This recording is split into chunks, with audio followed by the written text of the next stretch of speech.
Sheikh chilli बहुत गरीब था। वो एक नंबर का मूर्ख और कामचोर भी था। उसके घर कई कई दिनों तक खाना तक नहीं बनता था। ये सब देखकर एक दिन शेख चिल्ली की पत्नी को बहुत गुस्सा आ गया। उसने शेख चिल्ली पर चिल्लाते हुए कहा, मैं इस गरीबी से तंग आ चुकी हूँ। अब मैं इस हालत में नहीं रह सकती है। जब तक तुम पैसे कमाकर नहीं लाओगे, मैं तुम्हें घर में घुसने नहीं दूंगी। इतना कहकर शेख चिल्ली को उसकी पत्नी ने पैसे कमाने के लिए घर से बाहर भेज दिया। साथ ही उसे 4 सूखी रोटियां भी दे दी ताकि रास्ते में भूख लगे तो खा सके। शेख चिल्ली पत्नी के गुस्से से डरकर काम की तलाश में घर से निकल पड़ा। शेख चिल्ली सबसे पहले अपने गांव के साहूकार के पास गया। उसने सोचा कि साहूकार उसे जरूर काम पर रख लेगा, लेकिन उल्टा साहूकार ने उसे डांटकर भगा दिया। इसके बाद शेख चिल्ली काम की तलाश में एक गांव से दूसरे गांव में भटकता रहा, लेकिन घर वापस नहीं गया, क्योंकि पत्नी ने गुस्से में कहा था कि बिना नौकरी के घर वापस मत आना। जब शेख चिल्ली चलते चलते बहुत थक गया, तो पास में एक कुएं को देखकर उसके चबूतरे पर जाकर बैठ गया।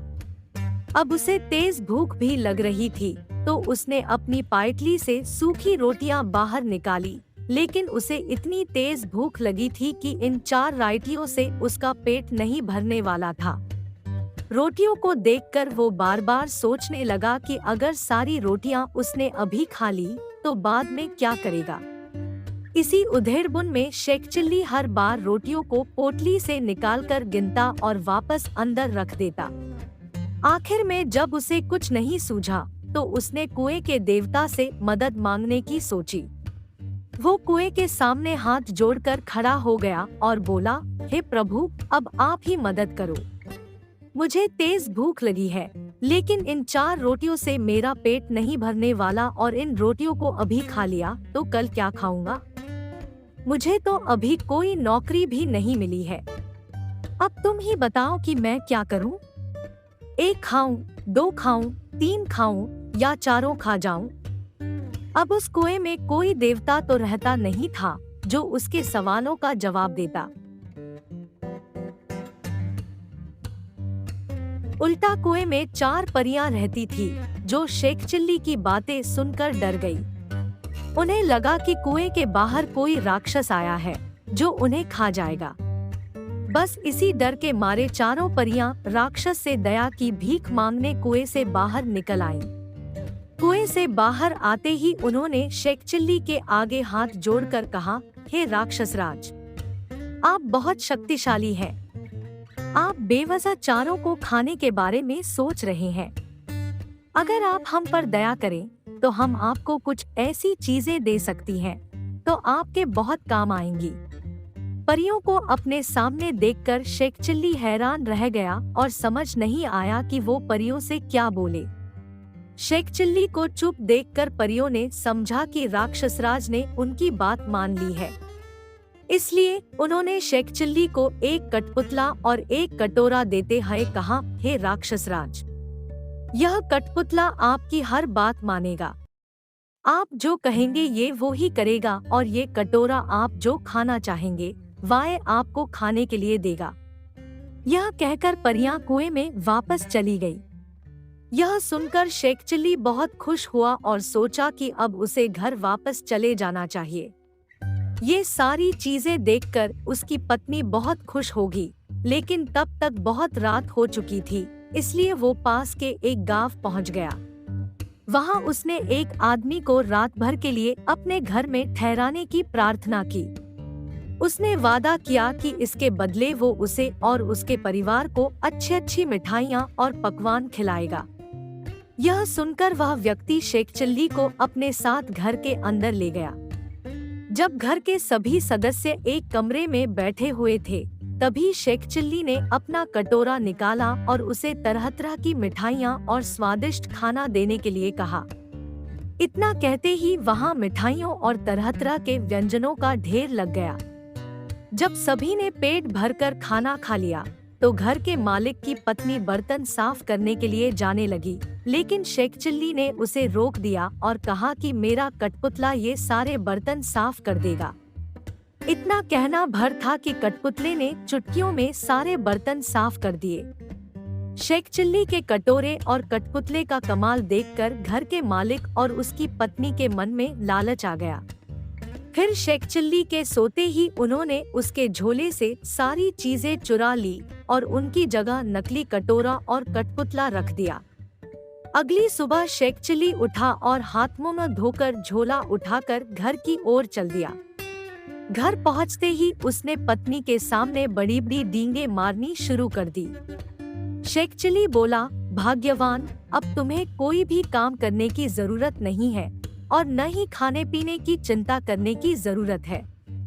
तुम जो कहोगी वो काम ये कठपुतला कर देगा और जो खाना चाहोगी उसे ये कटोरा तुम्हारे सामने ला देगा। लेकिन शेख चिल्ली की पत्नी को उसकी बातों पर बिल्कुल भी विश्वास नहीं हुआ। उसने कहा, मैं नहीं मानती, तुम साबित करके दिखाओ।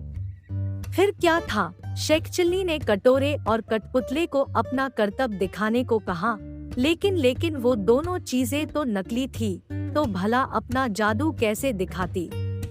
ये देखकर शेख चिल्ली की पत्नी और ज्यादा नाराज हो गई और उसे बहुत डांटा। पत्नी की बात सुनकर शेख चिल्ली उदास हो गया और वापस उसी कुएं के चबूतरे पर जाकर बैठ गया। उसे कुछ सूझ नहीं रहा था कि क्या करे और फूट फूट कर रोने लगा। उसके रोने की आवाज सुनकर चारों परियां कुएं से बाहर आ गई और शेख चिल्ली से उसके रोने का कारण पूछा।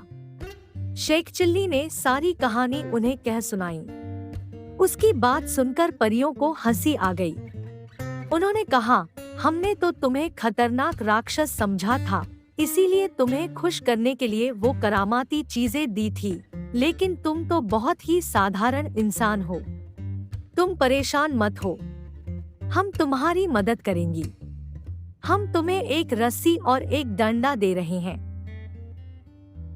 इन्हें लेकर एक बार फिर उसे घर में जाना जिन्होंने तुम्हारी चीजें चुराई थी। इस रस्सी से उन्हें बांध देना और डंडे से खूब पीटना। इसके बाद वो परिवार तुम्हें तुम्हारी चीजें वापस दे देगा। इतना कहते ही परियां कुएं में वापस चली गई।